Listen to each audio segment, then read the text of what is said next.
ఆ ట్రేల్లో మురుగు దానా వేస్తాం ఫస్ట్. 2 గంటల గ్యాప్ తర్వాత సైలేజ్ చేస్తాము. ఇంకో 2 గంటల గ్యాప్ తర్వాత మా అక్కడ శనగాకు దొరుకుతుంది మాకు ఈ పక్కల. శనగాకు తీసుకొచ్చి 2 గంపలు వేస్తాం ఒక ట్రేల్లో. మాకు ఫుల్గా వాటర్ ట్రేల్లో పట్టి పెడతాం. అన్ని పిల్లలు తినాలంటే మనం ట్రేలో అనేది మెయిన్గా చేసుకోవాలి. ప్రతి ఒక్క రైతు అనే వాళ్ళు చేసుకుంటే మంచిది. ఇప్పుడు రెడీమేడ్గా అమ్ముతున్నారు, మనమే కూడా ఇస్తున్నాం రెడీమేడ్గా. కావాల్సిన వాళ్ళు తీసుకోవచ్చు మన దగ్గర. ఆ ట్రేల్లో మనం 2 మనుషులు చేయాలి, పని ఒక మనిషి చేసుకోవచ్చు అన్న. ఆయన తెచ్చి 8 నెలలు అవుతున్నది. ఆ అన్నకి ఇప్పుడు ఒక 5 కేజీలు పెరుగున్నాయి. నేను తెచ్చి 3 నెలల కంతా నాకు ఒక్కొక్క పిల్ల 5 కేజీలు పెరిగింది. నేను దానాలు అవన్నీ పెడతాను కదా, బయట ఆడ తిప్పను. వాళ్ళకి బయట తిప్పుతారు, జబ్బులు కూడా ఎక్కువ వస్తాయి పిల్లలకి. ఎందుకు? ఒక జబ్బు ఉంటుంది పిల్లకి, ఇంకో మేస్తుంది ఇంకో పిల్ల పోయి, దానివల్ల పిల్ల కూడా తగ్గిపోతుంది. మనకి ఇక్కడ లోపల బయట పిల్లలు ఎక్కడికి మనకి లోపలికి రావు. రైతు సోదరులకు నమస్తే, నా పేరు మల్లేష్. మీరు చూస్తున్నది మల్లేష్ ఎడ్ల యూట్యూబ్ ఛానల్. ఈరోజు మన దగ్గర ఉన్న యువ రైతన్న గొర్రె పొట్టెళ్ళ పెంపకం చేస్తున్న లోకేష్ గారు మన దగ్గర ఉన్నారు. గొర్రె పొట్టెళ్ళ పెంపకం చేసిన అనుభవం ఉన్నప్పటికీ అప్పుడు చిన్న మిస్టేక్ చేయడం వల్ల ఇక్కడికి వచ్చిన తర్వాత వెయిట్ తగ్గిపోయినాయి. దానివల్ల నాకు కొద్దిగా నష్టం వచ్చిందని ఈ రైతన్న మనకు చెప్పడం జరిగింది. అయితే ఎంపికలో తేడా వల్ల నష్టం వచ్చిందా, లేదా దాన సరిగ్గా ఇవ్వకపోవడం వల్ల నష్టం వచ్చిందా, తీసుకొచ్చేటప్పుడు ఏ వెయిట్ ఉన్నప్పుడు తీసుకొస్తున్నాడు, అంటే ఇప్పుడు 10 కేజీలు ఉన్నప్పుడు తీసుకొస్తున్నాడా, 12 కేజీలు ఉన్నప్పుడు తీసుకొస్తున్నాడు అనే విషయాలు తెలుసుకునే ప్రయత్నం చేద్దాం. ఇప్పుడు మనమున్న ఈ ప్లేస్ వచ్చేసి తిరుపతి జిల్లా తొట్టంబేడు మండలం శ్రీకాళహస్తి. నమస్తే లోకేష్ గారు. నమస్తే మల్లేష్ అన్న. మీరు ఇంతకుముందు గొర్రె పొట్టేళ్ల పెంపకం చేసిన అనుభవం ఉన్నది అన్నారు. అవునండి. వాటి గురించి తెలుసుకున్న ముందు అసలు మీరు ఎంతవరకు చదువుకున్నారు? నేను ఐఐటి సెకండ్ ఇయర్ కంప్లీట్ చేశాను అన్న. ఎక్కడ కంప్లీట్? ఇక్కడ మా కాళహస్తిలోనే. అది కాకుండా మీకు ఈ గొర్రె పొట్టేళ్ల పెంపకంలో కానీ, గొర్రెల పెంపకంలో కానీ, మేకల పెంపకంలో కానీ ఇంతకుముందు మీకు మన అనుభవం ఉన్నదా? ఇంతకుముందు ఏం లేదన్న. పొట్టేళ్ళు ఒకటి తెచ్చుకున్నాం, పెద్ద పిల్లలుగా తెచ్చుకున్నాం. ఫస్ట్ ఒక 20 పిల్లలు తెచ్చాము. 20 పిల్లలు తెచ్చి ఇట్లా మనం పెంచుదాము అని తెచ్చాము. పెద్ద పిల్లలు 35-40 కేజీలు ఉండే పిల్లలు తెచ్చాం. 35-40 కేజీలు పిల్లలు తీసుకొచ్చారు. పిల్లలు తెచ్చాం. అవి పిల్లలు ఎందుకైతే పొట్టేళ్ళు పెద్దవి. ఓకే, అవి తెచ్చాం. తెచ్చి మనం మామూలుగానే దానాలన్నీ పెడుతున్నావు. మనకాడ ఎట్లయినా నెలకి 2-3 కేజీలు తగ్గిపోతున్నాయి మనకాడ పెద్ద పిల్లలు వేస్తే. ఎందుకు? పెద్ద పిల్లలు వాళ్ళు ఏం మేపు పెట్టారు, ఎట్ట మేపారో మనకు తెలియదు కదా. మన కాడికి వచ్చినాక తిండి మారింది, ప్లేస్ మారింది, దానివల్ల మనకు తగ్గాయి పిల్లలు. పెద్ద పిల్లలు తేడం. ఎంత వెయిట్ తగ్గేవి? నెలకి అట్లేదు 3 కేజీలు అట్ట తగ్గిపోయేటి, 4 కేజీలు అట్ట పిల్ల. ఒక పిల్ల మనం 35 కేజీలు తెస్తే అవి 25కి అట్ట గడిపినాయి మనకు. ఎన్ని రోజులు పెంచారు మీరు? అట్ట మనం పెంచుదామని చూసాము, అవి తగ్గే కొందికి ఇంకా అవి అమ్మేసాం. మొత్తం ఒక 20 పిల్లలు ఉంటే అన్ని అమ్మేసాం. వీటిని. ఎంత నష్టం వచ్చింది? వచ్చిందన్న ఒక 50,000 పైన వచ్చిందన్న. 50,000 పైన నష్టం వచ్చింది. ఎందుకు? మీరు సెలక్షన్లో లోపమా? సెలక్షన్ అంటే మనం సెలక్షన్ బాగానే చేసుకున్నాం, మన పెద్ద పిల్లలు చేసుకున్నాం. మనం రావడం ఒక అంగడికి ఇచ్చే మన కసాయి వాళ్ళకి ఇచ్చేసి ఉంటే మన ప్రాపర్టీ వచ్చి ఉంటుంది. మనం ఇంకా పెంచుదాము, ఇంకా కొమ్ములు తిరిగేలాగా పెంచుదాము అని ప్లాన్ చేసి తెచ్చాను. మన కాడ అవి పెరగలే. అయితే యాక్చువల్గా అయితే ఒకవేళ గొర్రె పొట్టేళ్ల పెంపకము పెంచాలనుకుంటే మనము ఎటువంటి గొర్రె పొట్టేళ్ళని తీసుకోవాలి, అంటే ఏ ఏజ్లో ఉన్న గొర్రె పొట్టేళ్ళని తీసుకోవాలి? అనే మన చిన్నపిల్లలు ఒక 12 కేజీలు ఒక పిల్ల లైవ్ వెయిట్ 12 కేజీల లోపల పిల్లలు తెచ్చుకోవాలి. దానికి ముందు చిన్న పిల్లలు తెచ్చుకున్నామంటే అవి పాలు తాగుతూ ఉంటాయి పిల్లలు. అవి మన కాడికి వచ్చినాక ఉండవు, చనిపోతాయి. 12 కేజీల పైన ఉండేవి తెచ్చుకోవాలి పిల్లలు. 12 కేజీల పైన జత 15,000 అట్లా రావాలి మనకు. జత 15,000 అట్లా రావాలి. అంటే మీరు ఇంతకుముందు అంతే వరకు పెట్టి తెచ్చుకున్నారు అమౌంట్? అప్పుడు ఎక్కువ రేట్నా? అప్పుడు ఎక్కువ రేట్ పెట్టారు. ఎంత పెట్టారు అప్పుడు?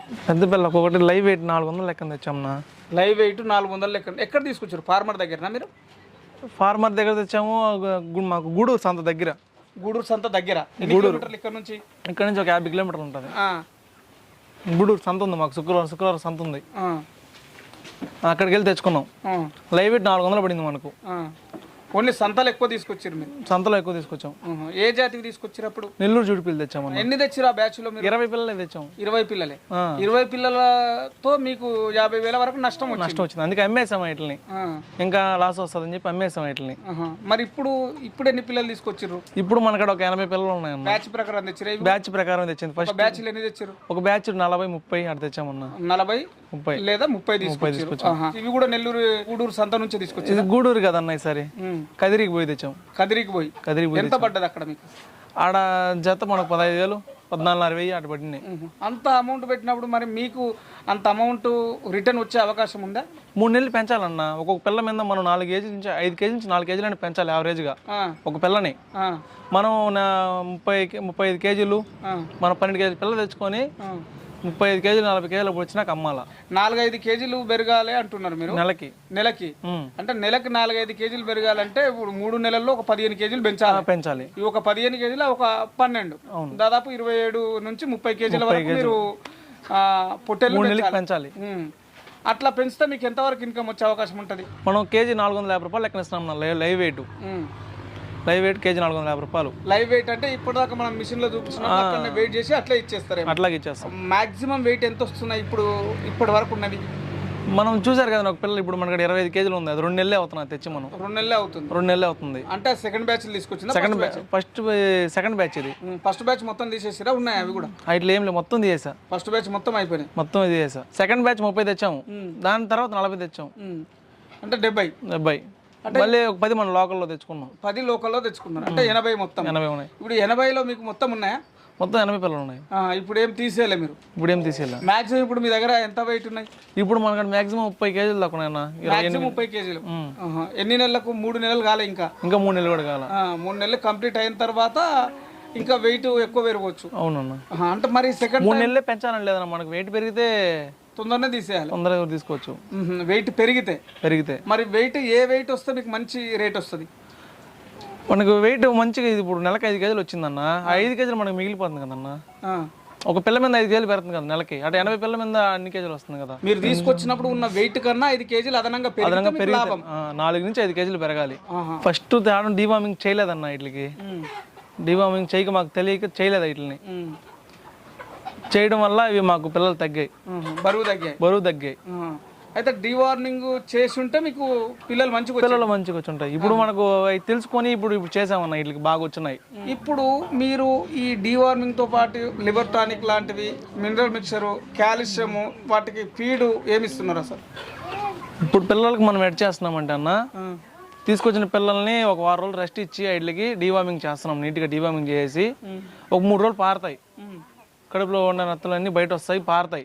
దాని తర్వాత నుంచి మనం liver syrup, mineral mixture, calcium ఇవి వాడుకుంటా 6 రోజులు. అట్లా డల్గా ఉంటాయి పిల్లలు మాత్రం. 1 రోజులు అట్టే కంటిన్యూ చేస్తాం. దాని తర్వాత నుంచి మనకు పిల్లలు ఎదుగుదల మనకు కనిపిస్తుంది. అంటే టోటల్గా మీరు డీవార్మింగ్ చేసిన తర్వాత ఎన్ని రోజుల నుంచి మీకు పిల్లల్లో ఎదుగుదల కనిపిస్తుంది? ఒక వారం పడుతుంది అన్న. ఒక వారం ఈజీగా పడుతుంది. వారంలో అప్పటికి మనకి డల్గా ఉంటాయి. వారం దాకా మనం liver syrup, calcium, mineral mixtures ఇవి వాడుకోవాలి. అప్పటి నుంచి మనకు పిల్లల ఎదుగుదల వస్తుంది. మళ్ళీ ఒక వారం నుంచి వస్తుంది. మళ్ళీ ఇంకో నెల మళ్ళీ ఇట్లా రొటీన్గా డీవార్మింగ్ చేయాలి. మళ్ళీ ఈ 3 నెలలు చేయాల్సిందే. నెల కంటిన్యూగా మీరు డీవార్మింగ్ చేయాలి. 3 నెలలు నెలకు ఒకసారి. మంత్లీ ప్రతి నెలకు ఒకసారి చేయాలి. ప్రతి నెలకు ఒకసారి చేస్తాం. మరి దీనిలో భాగంగా మీరు మరి వీటికి ఇచ్చే ఫీడ్ ఎటువంటిది ఇస్తున్నారు అన్న? పొద్దున్నే 10 గంటలకు పిల్లలు వదులుతాం అన్న. మేము ఆ ట్రేల్లో మురుగు దానా వేస్తాం. ఫస్ట్ 2 గంటల గ్యాప్ తర్వాత సైలేజ్ చేస్తాము. ఇంకో 2 గంటల గ్యాప్ తర్వాత అక్కడ శనగాకు దొరుకుతుంది మాకు. ఈ పక్కల శనగాకు తీసుకొచ్చి 2 గంపలు వేస్తాం ఒక ట్రేల్లో. మాకు ఫుల్గా వాటర్ ట్రేల్లో పట్టి పెడతాం. ట్రేల్లో అది ఇష్టం వచ్చినప్పుడు నీళ్ళు తాగుతాయి. ఇవే తినేసి తిరగతా నెమరేసుకుంటా ఉంటాయి మా పిల్లలు. ఓపెన్ ప్లేస్ లో తిరుగుతుంటాయి. ఓపెన్ ప్లేస్ లో 3 ఎకరాల్లో మాకు ఫ్రీగా తిరుగుతూ ఉంటాయి. సపరేట్ గా వాటి కోసం ఒక గడ్డి అనేది ఏం నాటుకోలేము?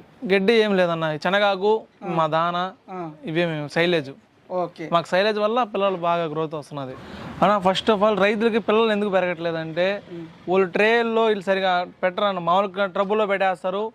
దానా సరిగా అందిరు. పిల్లలు బాగా తినవు. అవి తినడం వల్ల ఫస్ట్ చేశాను కాబట్టి చెప్తున్నాను అన్న. నేను ఫస్ట్ చేశాను పిల్లలకి. ఫస్ట్ అది తింటేనే కదన్న వెయిట్ వస్తాయి. అవి మనం పెట్టే దానా ఆ గడ్డి వల్ల వీటి వల్ల మనకి ఏం రాదు. మనం పెట్టే దానా వల్ల అవి మనకు పెరుగుతాయి. నెలకి ఇన్ని కేజీలని. అవి మనం ట్రబుల్లో పెట్టే అవి సరిగా అందక అన్ని పిల్లలు తినవు కదా. కొన్ని పిల్లలు తిన్న పిల్లలు వరకే వస్తాయి. అప్పుడు రాని పిల్లలు మనకు లాసే కదా. అన్ని పిల్లలు తిని అప్పుడు ఉంటే మనకు బాగా వస్తాయి. అన్ని పిల్లలు తినాలంటే మనం ట్రేలో అనేది మెయిన్గా చేసుకోవాలి. ప్రతి ఒక్క రైతు అనే వాళ్ళు చేసుకుంటే మంచిది. ఇప్పుడు రెడీమేడ్గా అమ్ముతున్నారు. మనమే కూడా ఇస్తున్నాం రెడీమేడ్గా. మేము కూడా చేస్తున్నాం రెడీమేడ్గా. చేసి మనమే రెడీ చేసి పెడుతున్నాం. కావాల్సిన వాళ్ళు తీసుకోవచ్చు మన దగ్గర. ఆ ట్రేల్లో మనం ఇద్దరు మనుషులు చేయని పని ఒక మనిషి చేసుకోవచ్చు అన్న. ఇద్దరు చేసే పని ఒకరు ఇద్దరు చేసుకునే పని ఒకరు చేసుకోవచ్చు. ఇప్పుడు మనం ఒక గంపలో ఎత్తుకొని పోసుకుంటూ పోయినామంటే పిల్లలు వచ్చి అవే తినేస్తాయి. ఒక 2 రోజులు ఇబ్బందిగా ఉంటే తినవు. దాని తర్వాత ట్రైనింగ్ అయిపోతాయి. మన పిల్లలు ఇప్పుడు చూసారు కదా ఎలా తింటున్నాయో. అవునవును. ఇప్పుడు మనకు ట్రైనింగ్ అయిపోయినాయి. పోయడం మనం అవే తినేసి అన్ని పిల్లలు తింటాయి. కాబట్టి ట్రేలు ఇంపార్టెంట్. ఫస్ట్ హెవీగా ఒక 4 చేపించుకున్నాం. ఓకే. దాని తర్వాత చిన్నవి వెయిట్లెస్గా 2 చేపించాం. అంటే మీకు హెవీగా చేయించినది ఎంత కాస్ట్ పడ్డది, వెయిట్లెస్ ఎంత కాస్ట్ పడ్డది? హెవీ వచ్చి 10,000 పడింది అన్న.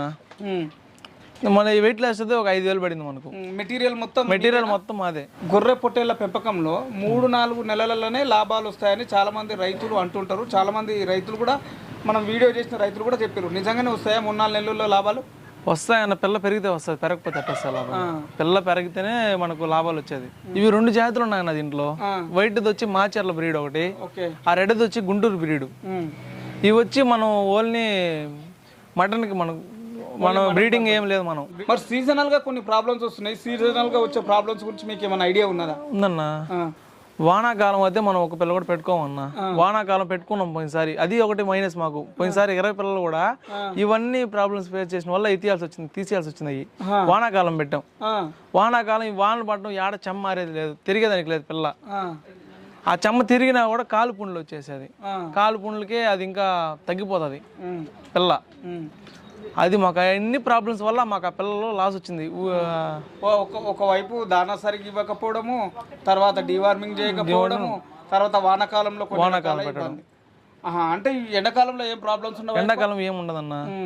ఎండాకాలంలో ఏదైనా పారుడు మాత్ర వేస్తే సరిపోతుంది. పెద్ద హెవీ ప్రాబ్లం అయితే ఉండదు. ఈ ఎండాకాలం మనకి హెవీ ప్రాబ్లం అయితే ఏమి రాలేదన్న. అప్పుడు మీకు స్టాండ్స్ ఉన్నవి, మేత ఇస్తున్నారు, దానా ఇస్తున్నారు, తర్వాత సైలేజ్ ఇస్తున్నారు. ఈ స్టాండ్స్ కూడా మంచిగా ఉన్నాయి, పెద్దగా ఉన్నాయి స్టాండ్స్. మరి మీరు ఎందుకు షెడ్ అనేది పూర్తి స్థాయిలో నిర్మించుకోకుండా ఇట్లా మామూలుగా నిర్మించుకున్నారు? ఇవి ఏం అవసరం లేదన్న. వీటికి మామూలుగా రైతులు మట్టిలోనే కట్టేస్తారు. మట్టిలోనే తోలుకొని చుట్టూ ఫినిషింగ్ వేసుకొని చేసుకుంటారు. మనకి ఫుల్గా ఫినిషింగ్ చేసుకొని నీట్గా పెట్టుకోను. ఓకే. మీకు ఇంతకు ముందు వచ్చేసి ఫస్ట్ బ్యాచ్ లో 50,000 నష్టం అన్నారు. అవునన్నా. ఇప్పుడు సెకండ్ బ్యాచ్, థర్డ్ బ్యాచ్ మీరు ఇంకా తీయలేదు. మీరు ఎంత ఎక్స్పెక్ట్ చేస్తున్నారు? అన్న లాభం రావాలంటే ఆ రోజు మార్కెట్ రేట్ ఎలా ఉంటుందో, మన ప్రతి ఒక్క పిల్ల పెరిగితేనే మనకు లాభం వస్తుంది. మాకు అన్ని పిల్లలు పెరుగున్నాయి. ఇప్పుడు ఆ రోజు మనం మార్కెట్కి వెళ్ళి ఆ రోజు పిల్లలు బట్టి మనకు ఆదాయం అనేది తెలుస్తుంది అన్న. మనకు వద్ద నాకు లాస్ అవుతే రాదనుకుంటున్నా. ఎందుకు? ఫస్ట్ లాస్ వచ్చింది, దాని జాగ్రత్త పడ్డాను. ఇప్పుడు నాకైతే లాస్ రాదనుకుంటున్నా. అన్ని పిల్లలు పెరిగాయి నాకు. అన్ని వెయిట్ చెక్ చేసుకున్నాను నేను. చెక్ చేసుకున్న వల్ల నాకైతే నష్టం అయితే రాదు ఈ బ్యాచ్. ధన్యవాదాలు లోకేష్ గారు, చాలా మంచి సమాచారం చెప్పారు. ఎందుకంటే గొర్రె పొట్టేళ్ల పెంపకంలో చాలా మంది మిస్టేకులు చేస్తున్నారు. కొంతమంది 2-3 నెలలకే మంచి లాభాలు వస్తాయని ఎక్కువ వెయిట్ ఉన్నవి తీసుకొచ్చి వాటికి డీవార్మింగ్ చేయకపోవడం వల్ల లోపల ఆ నట్టలు అనేవి ఉండి వెయిట్ తగ్గిపోయి దానివల్ల నష్టం వచ్చే అవకాశం ఉంది. అట్లా మీరు కూడా చేసినట్టు నాకు అనిపించింది. కాబట్టి రైతులు ఎవరైనా సరే గొర్రె పొట్టేళ్ళు ఎక్కడి నుంచి తీసుకొచ్చినా మన దగ్గరికి వచ్చిన వెంబడే వారం లోపల డీవార్మింగ్ చేసుకుంటే మనకు కొంచెం బెనిఫిట్గా ఉంటుంది. ఫస్ట్ మనకు అవి ఆరోగ్యంగా ఉన్నాయా లేదా అని తెలియడానికి మనం ఫస్ట్ చేసే పని డీవార్మింగ్. ఆ డీవార్మింగ్ చేస్తే మనకు కొంతవరకు ముందుకు పోవడానికి అవకాశం ఉంటుంది. మిగతావి లివర్ టానిక్ కావచ్చు, తర్వాత వాటికి మినరల్ మిక్చర్ కావచ్చు, కాల్షియం కావచ్చు, వాటికి ఏవేవైతే ఇవ్వవలసినవి ఉంటాయో వాటిని మనం ఇచ్చే ప్రయత్నం చేయాలి. అవన్నీ కరెక్ట్ చేసినప్పుడే మనం అనుకున్న ఈ 3 నెలల్లో 5 కేజీలు పెరిగే అవకాశం ఉంది. కాబట్టి ఇప్పుడు మనము రైతులు చెప్తున్నారు 5 కేజీలు 3 నెలల్లో పెరుగుతాయంటే ఉట్టిగానే ఏం పెరగవు. వాటికి తగినట్లు ఖర్చులు ఉంటాయి. ఆ ఖర్చులు పెడితేనే వెయిట్ పెరుగుతాయి. ఇది ఈరోజు వీడియో. ధన్యవాదాలు.